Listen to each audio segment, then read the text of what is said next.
With Godzilla Kong, the New Empire's release, a hot topic has stirred within the Monsterverse fanbase, this being Ghidorah versus Shimo. It's easy to understand why that this is a hot topic because both Ghidorah and Shimo caused Godzilla to go through some powerful transformations in order to beat them. Now, Ghidorah and Shimo are widely implied to be capable of fighting against each other today, so I thought I would go in depth on the scaling to find out who would win. I'll be going over which fought a stronger Godzilla, who has better statements, hacks, and feats performed within the novelizations and the films.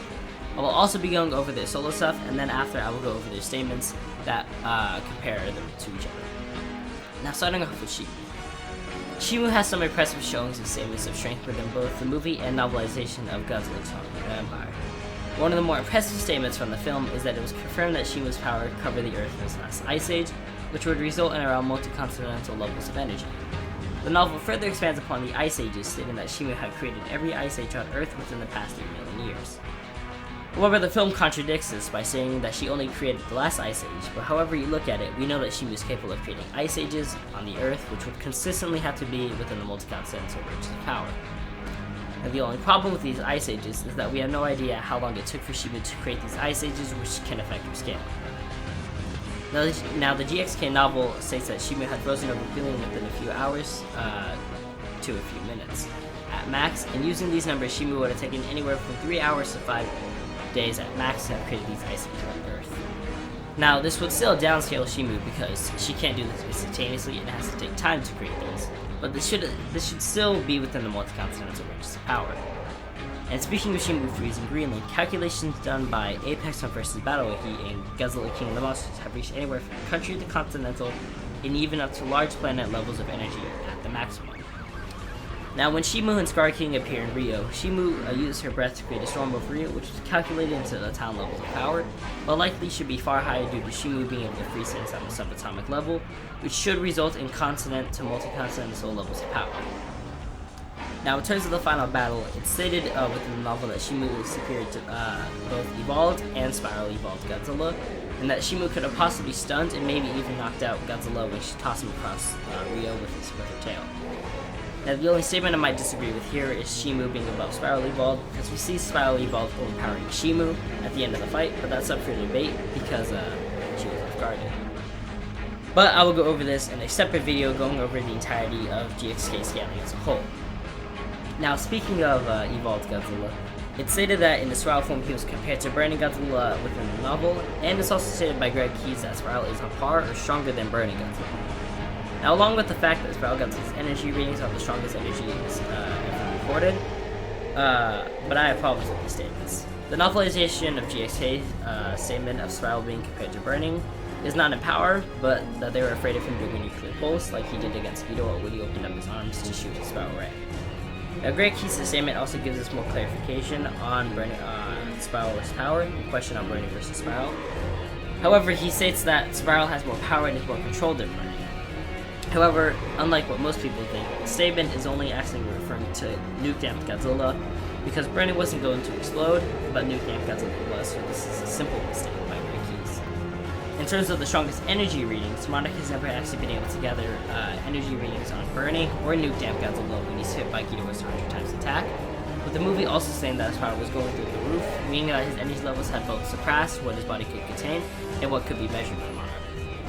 At best, you could say that Spiral Evolved is equal to that of nuke-damped Godzilla when exploding, which I'm fine with. But with that being said, how does Ghidorah compare to these feats and statements performed by Shimo? Now, in ancient times, Ghidorah was capable of fighting and most likely beating Godzilla, and was depicted that Godzilla needed to team up against Ghidorah in order to have a fighting chance, with it being depicted that Godzilla needed help from both Mothra and Rodan. Now, Ghidorah, when awoken in Antarctica, is also stated that when he does his intimidation display, he feels stronger than his opponent. And this is consistent because he didn't do that in Boston, where Godzilla had the upper hand against him, but he's also shown to be overpowering Godzilla with the Arctic fight. Now, it's also consistently portrayed and stated that Godzilla and Ghidorah are relative to one another, which would be consistent due to both being able to harm and tank attacks from each other. Now, going back to the Arctic fight, though, Ghidorah is capable of injuring Godzilla simply by just biting him, and pushes him back with sheer strength. Also noted that when Ghidorah fires his gravity beams at Godzilla, it actually overpowers the atomic breath and pushes through it, which knocks Godzilla into the crater. And now when Ghidorah fled in the first fight, it wasn't because he was being overpowered by Godzilla military, but because he was confused. Now, Ghidorah also casually is capable of creating country-sized storms that result in at least country to multi-continental levels of energy, but moving them would result in around multi-continental to moon levels of energy.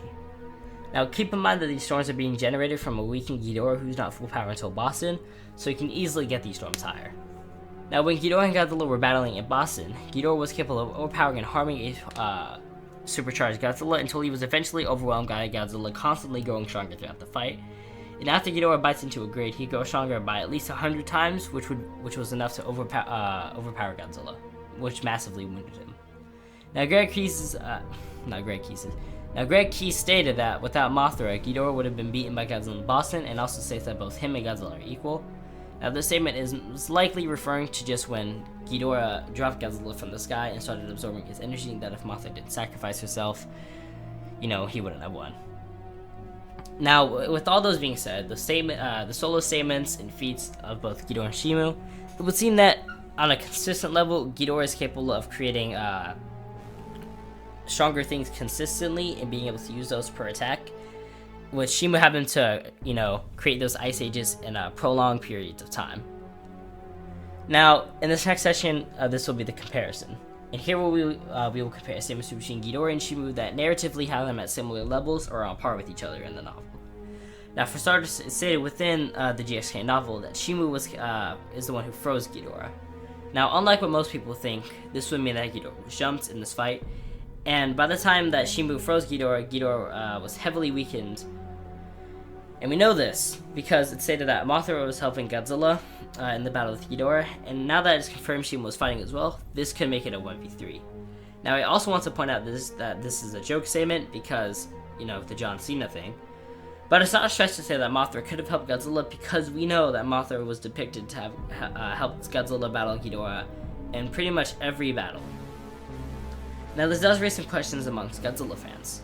How was Ghidorah weakened? Is this a retcon within the Monsterverse? And why was Godzilla crowned the Alpha Titan and not Shimo? Now, there are some simple answers to these questions. For starters, since we know Ghidorah was jumped, it's logical to believe that none of them could have best Ghidorah in a one-on-one battle, which is consistent with the fact that Ghidorah, even while being frozen in a weakened state and reawoken, beat up a stronger Godzilla. We also know that Godzilla was capable of injuring Ghidorah and that he was shot out of the sky, and when he fell into the water, this is when Shimo took the chance to freeze him over. This also aligns with what we already have, and why it explains Ghidorah didn't just regenerate those wounds caused by Godzilla, because Shimo is capable of freezing things on the subatomic level. And also, for the longest time in the Monsterverse, we've been told that Ghidorah is frozen over, but we know neither Godzilla nor Mothra have ice powers, but we know that Ghidorah was frozen in the water by both an ice age, and couldn't regenerate his wounds. And guess who creates ice ages and stops things on a subatomic level? That's right, it's Shimo. Now, this also explains why this isn't a retcon, because there's literally nothing to retcon here. A lot of Shimo fans like to say, well, Ghidorah could have just bumped into Shimo, and Shimo could have just frozen him, which would be wrong, because either Ghidorah would have been weakened at this point, or he would have been jumped, like I've already explained. Now, to answer the question of why Godzilla was crowned the Alpha instead of Shimo, we know that Godzilla and Shimo had already previously fought before, and it's reasonable to believe that Godzilla won this fight, reason being that if Shimo won between her and Godzilla, she would have just been crowned the Alpha and not Godzilla. We also know that Shimo wouldn't just randomly show up to fight Ghidorah, because Shimo does things of her own free will, meaning that Godzilla would have reasonably had to have beaten her and then dragged her to fight against Ghidorah. GXK also gives us some, not exactly information, but hints at Godzilla and Shimo having some type of alliance, as she kind of just acknowledges Godzilla. She's like, oh yeah, I'll do what you want. And now for some stupid arguments I've heard from Shimo fans. This is the one I hate the most. They go, well, you see, Godzilla had to evolve to fight against Shimo, but he didn't have to evolve to fight against Ghidorah, so therefore, that would mean that Shimo was stronger. Yeah, just shut your mouth, because that's a horrendous argument. I'm not even going to bother explaining why that is, because it's pretty self-explanatory. Now, moving on to other things, the novel of GXA actually never explicitly states that Shimo is stronger than Ghidorah, and at best they say Shimo could be on the level of Ghidorah, but then they say that it's pointless to speculate without any evidence. And after this, they don't even comment on this except when they comment on it towards the end of the novel, where they compare Shimo and Ghidorah again.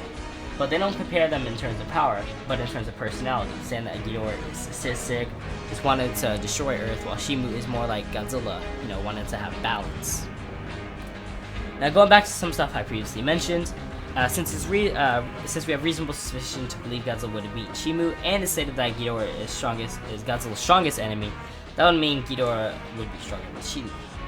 Now a lot of people will say that the statement is outdated and that Shimo wasn't created yet, but she would have existed canonically within the Monsterverse. We also know that since Shimo needed to be jumped, since we know that Shimo needed to jump Ghidorah along with Godzilla and Mothra, it's pretty clear that none of them could fight Ghidorah solo. But moving on from that, well, what about Shimo's breath? Could that just possibly freeze Ghidorah like she did in the past? Well, my answer would be no, that she can't, because we know Shimo froze, one, a weakened Ghidorah, and that Shimo had been interrupted while using her breath before.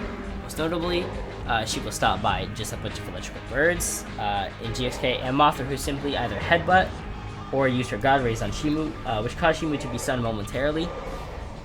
So if Mothra and a swarm of electrical birds flying by can disrupt Shimo's breath, I'm quite confident Gravity Beam should be far more potent than what was previously caused Shimo to be interrupted. I've already gone over my contentions for evil being stronger than burning and things like that in Shimo's section, so I won't go over them here again, but I will in an upcoming video. Hello guys, future King of Godzilla here, but it's just been stated in DMs on Twitter with Jared Kurveski that Ghidorah vs Shimo is actually pretty evenly matched. Now Jared also stated in a deleted post that I can't find since it's deleted that Shimo is Jared's favorite Titan. So Shimo being on par with Ghidorah could just be biased from Jared. Now this also aligns with everything I've already previously mentioned before, earlier in the video, with them being on the same tier within the novel. But this statement, I think, is pretty clear to say, Ghidorah should be superior. Now I know a lot of people are going to be like, Jared stated that his opinions, can't be valid because he doesn't have any ties to Legendary. But like, this is also already consistent with both the novel and other statements that we have. So I wouldn't say that we should just throw this out the window just because he says his opinions, aren't valid. Moving on to the rest of the video. Now we get to the conclusions, and this is where I'll give my final thoughts. And with this being said, I have Ghidorah above Shimo in power, and even while weak in the base, I have him above Shimo. Now I do think it's possible to argue Shimo above base Ghidorah, and maybe the others, although I don't agree with it. Now to all you Shimo goons out there, don't go whining in the comments like a child, start throwing insults and being, well, since Shimo froze Ghidorah, she could just do it again, and this and that, that's just retarded to say. Simply, just tell me your reason on why you think Shimo would be stronger, and make sure you actually pay attention to the video, because a lot of people seem to just make comments that completely ignore what I say in the videos. With that out of the way, I declare Ghidorah being the strongest villain of the Monsterverse.